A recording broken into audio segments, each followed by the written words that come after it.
नमस्कार, मेरा नाम है अमिताभ और दृष्टि आईएएस की इस नई वीडियो में स्वागत है आपका। हाल ही में आंध्र प्रदेश में अनकापल्ली अच्युतपुरम नामक जगह पे, जो कि एक सेज के अंतर्गत है, स्पेशल इकोनॉमिक जोन के अंतर्गत है, वहां पर एक प्राइवेट कंपनी है एसेंसिया एडवांस साइंस प्राइवेट लिमिटेड। उसके रिएक्टर में, जो कि एक फार्मा यूनिट है, उसके रिएक्टर में विस्फोट होता है जिसमें 17 लोगों की जान चली जाती है, कई लोग घायल हो जाते हैं। इसके अलावा, इस दुखद घटना के अलावा, अक्सर आपने सुना होगा कि पटाखा की जो फैक्ट्रियां होती हैं, कभी वहां विस्फोट हो जाता है। इस प्रकार की कुछ अन्य फैक्ट्रियां भी होती हैं जहां पर कुछ विस्फोटक पदार्थों की वजह से कुछ ऐसे ढांचे जो कि सुरक्षा के लिहाज से महत्वपूर्ण होते हैं, उसके समुचित रूप से न होने की वजह से, एक अच्छे और कड़े नियम के अभाव की वजह से इस प्रकार की घटनाओं में हमको लगातार वृद्धि देखने को मिल रही है। तो आज के इस वीडियो के माध्यम से हम समझेंगे कि वास्तव में कुछ अन्य विस्फोटकों पर भी प्रकाश डाला जाएगा और ये समझेंगे कि इसके लिए भी हमारे यहाँ क्या विनियमन है, कैसे उसको रेगुलेट किया जाता है। तो आइए शुरू करते हैं चर्चा। आंध्र प्रदेश रिएक्टर विस्फोट के मामले के अंतर्गत हम सबसे पहले खबर पर चर्चा करेंगे। चर्चा में क्यों है इसको जानने के साथ साथ क्या होता है केमिकल रिएक्टर, एक नजर उस पर भी डालेंगे।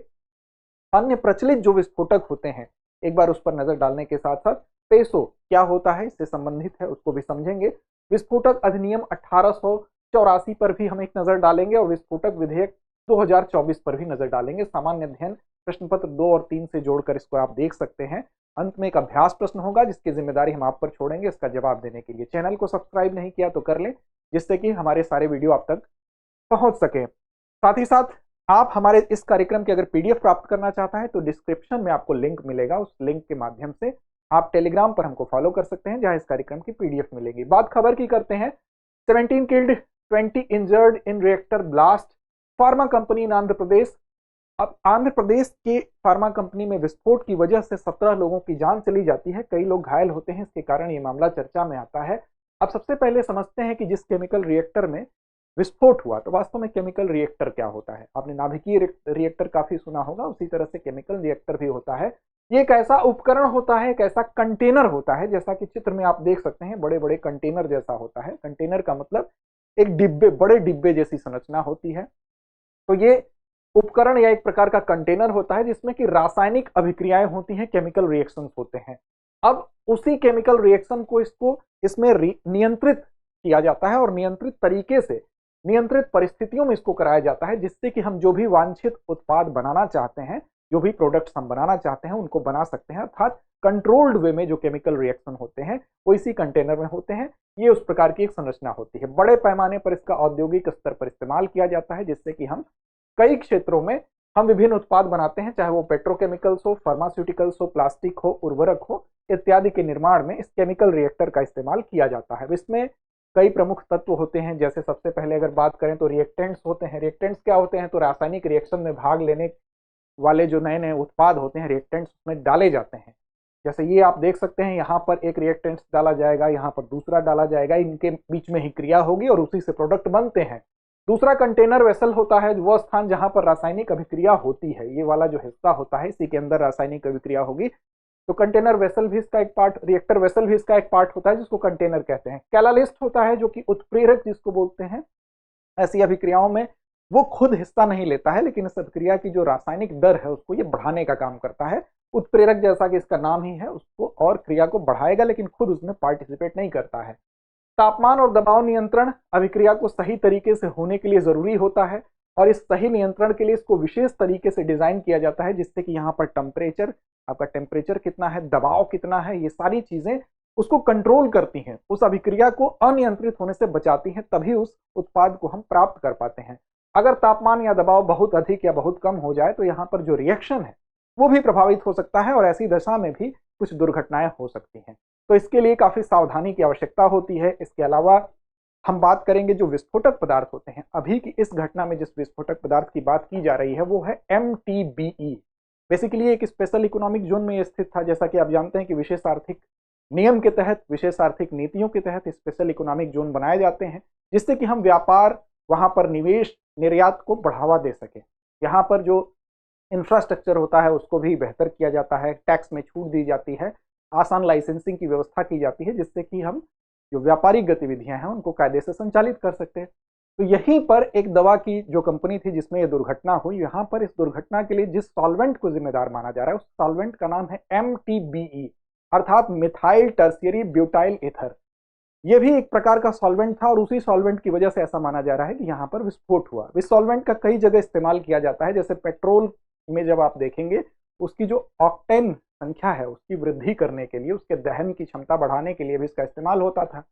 साथ ही साथ आप देखेंगे विलायक को घोलने के लिए, साथ ही घोल को पतला करने के लिए भी इसका इस्तेमाल किया जाता है। हालांकि इसके कुछ पर्यावरणीय ऐसे नुकसान भी हैं जिस पर बार बार सवाल उठते रहे हैं, लेकिन फिलहाल हम कुछ अन्य विस्फोटकों की आपको यहाँ पर बात करना जरूरी समझते हैं, कुछ ऐसे विस्फोटक जो कि अक्सर परीक्षा में भी पूछे जाते हैं। तो पहले उन विस्फोटकों की बात करें तो देखिए, तो डायनामाइट है, जिसको नाइट्रोग्लिसरीन को मिट्टी जैसे अवशोषक पदार्थ के साथ मिलाकर बनाया जाता है। ये काफी फेमस है ये डायनामाइट, और ये मिश्रण अत्यधिक अस्थिर नाइट्रोग्लिसरीन की मात्रा को स्थिर करता है, तो ये भी एक प्रकार का डायनामाइट भी विस्फोटक है।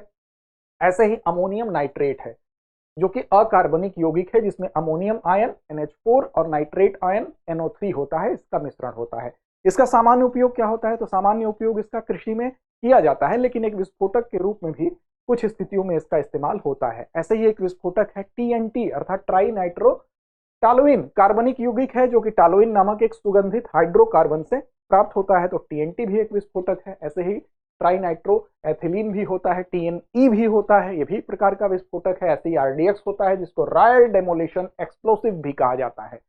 ये विस्फोटक जो है काफी बड़े पैमाने पर, क्योंकि इसकी क्षमता ज्यादा होती है, इसलिए सैन्य दृष्टिकोण से भी इसका सेना में भी काफी सामान्य अनुप्रयोगों में व्यापक रूप से इसका इस्तेमाल किया जाता है। इसकी उच्च विस्फोटक शक्ति और स्थिरता इसको विशेष बनाती है। यह भी कार्बनिक यौगिक है जो दिखने में सफेद पाउडर की तरह होता है। इसको अन्य नाम अगर बात करेंगे तो साइक्लोनाइट या हेक्सोजेन के नाम से भी इसको जाना जाता है। तो ये कुछ ऐसे विस्फोटक हैं जो कि काफी चर्चा में रहते हैं, परीक्षाओं में भी पूछ लिए जाते हैं।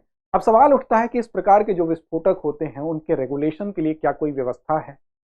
तो अगर उस व्यवस्था पर हम जाएं, उस व्यवस्था उसको रेगुलेट करने के लिए क्या कोई निकाय है, तो देखिए उसको फिलहाल अगर देखें तो पेट्रोलियम और विस्फोटक सुरक्षा संगठन, जिसको कि पेसो कहते हैं, petroleum and explosive safety organisation, इसके द्वारा इसको हम कह सकते हैं कि इसके लिए एक नोडल एजेंसी के रूप में काम करती है और ये इसको रेगुलेट करने का काम करती है। अब इसी जिसकी स्थापना कब हुई थी, तो 1898 वर्ष 1898 में इसकी स्थापना हुई थी और ये विस्फोटक, संपीड़ित गैस या पेट्रोलियम जैसे पदार्थों की सुरक्षा को रेगुलेट करने का काम करती है। ये एक नोडल एजेंसी के रूप में काम करती है।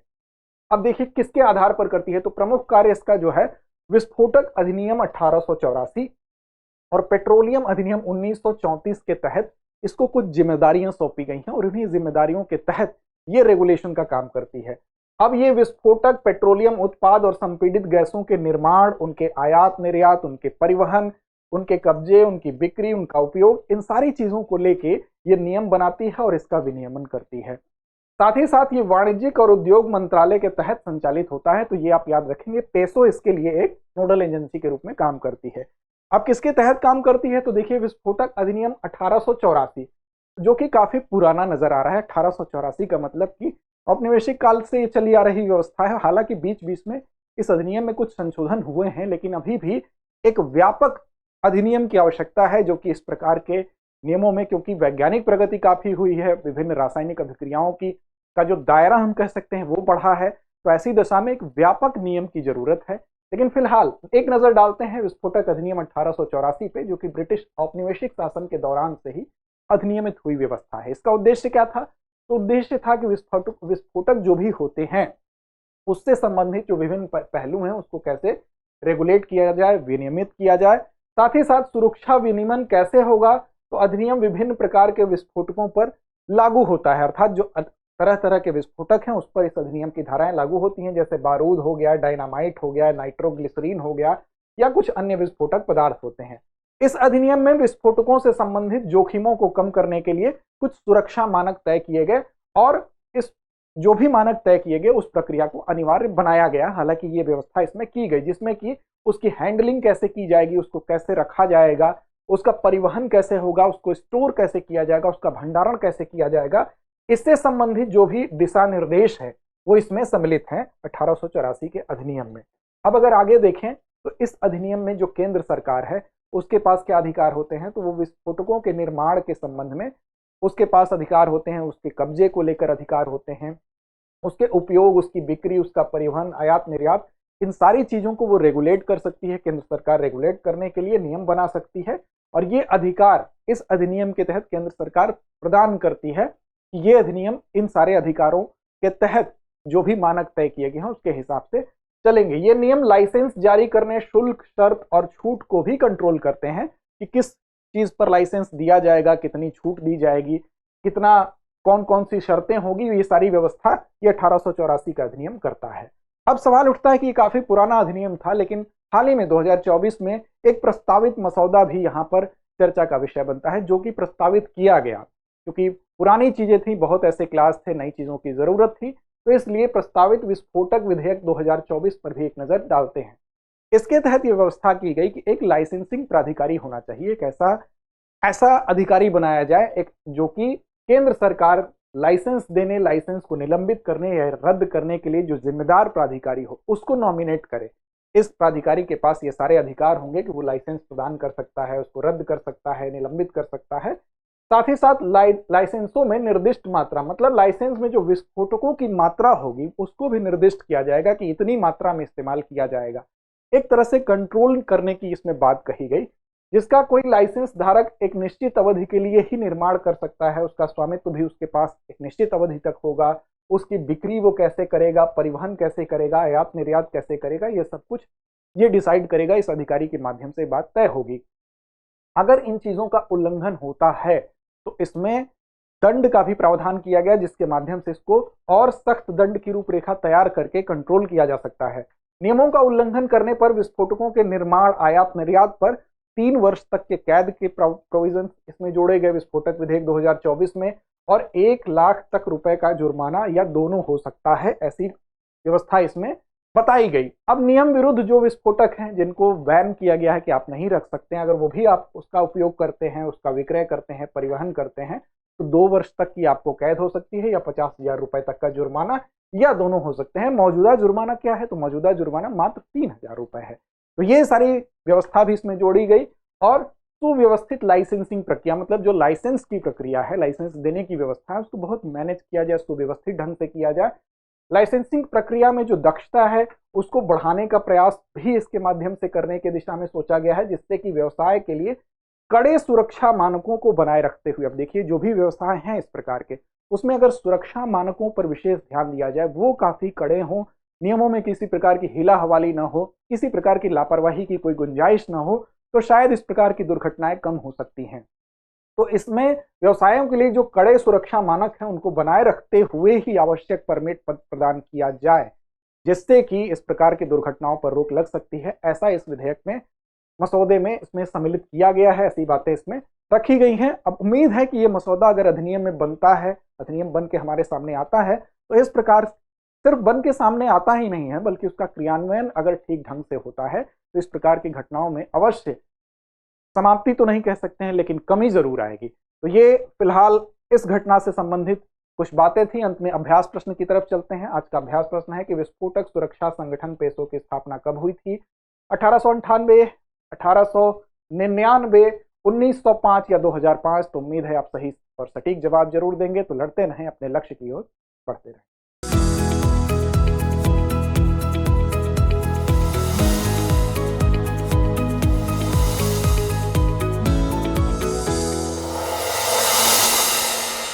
डियर व्यूअर्स, अपने एग्जाम की तैयारी को और बेहतर करने के लिए हमारे चैनल को लाइक, शेयर और सब्सक्राइब करना न भूलें।